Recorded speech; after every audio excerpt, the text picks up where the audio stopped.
തിരുവിതാംകൂർ ദേവസ്വമുള്ള സെക്രട്ടറിയായിരുന്ന ജയശ്രീയുടെ ജാമ്യാപേക്ഷ സുപ്രീംകോടതി വീണ്ടും പരിഗണിക്കുന്ന ദിവസമാണ്. ഈ ശബരിമല സ്വർണ്ണക്കൊള്ളയുമായി ബന്ധപ്പെട്ട ജയശ്രീ ഒഴികെയുള്ള ആർക്കും തന്നെ സുപ്രീം കോടതിയിൽ നിന്ന് നേരിയ ആശ്വാസം പോലും ലഭിച്ചിട്ടില്ല.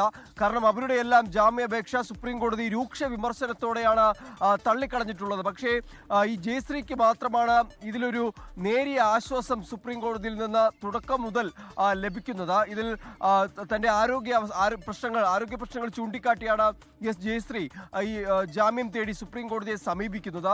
ഇത് കഴിഞ്ഞ തവണ പരിഗണിച്ച ആദ്യഘട്ടത്തിൽ സുപ്രീം കോടതി ജാമ്യം നൽകാൻ കഴിയില്ല, അനുവദിക്കാൻ കഴിയില്ല എന്ന് പറഞ്ഞിരുന്നു.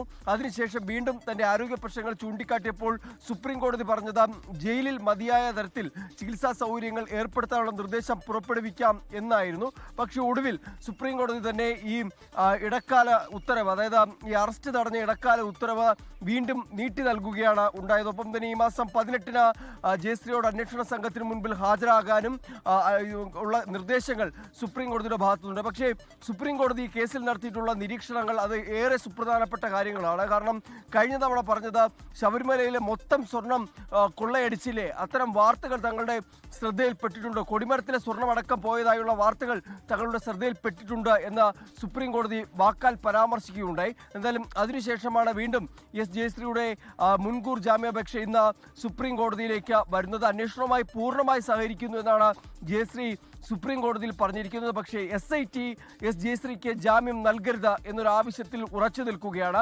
കസ്റ്റഡിയിലെടുത്ത് ചോദ്യം ചെയ്യണം എന്നുള്ള ഒരു ആവശ്യത്തിൽ തന്നെ SIT ഉറച്ചു നിൽക്കുന്നുണ്ട്. എന്തായാലും ഇന്ന് ഈ ജാമ്യാപേക്ഷ വരുമ്പോൾ സുപ്രീം കോടതിയുടെ തീരുമാനം എന്താണ് എന്നുള്ളത് ഏറെ നിർണായകമാണ്.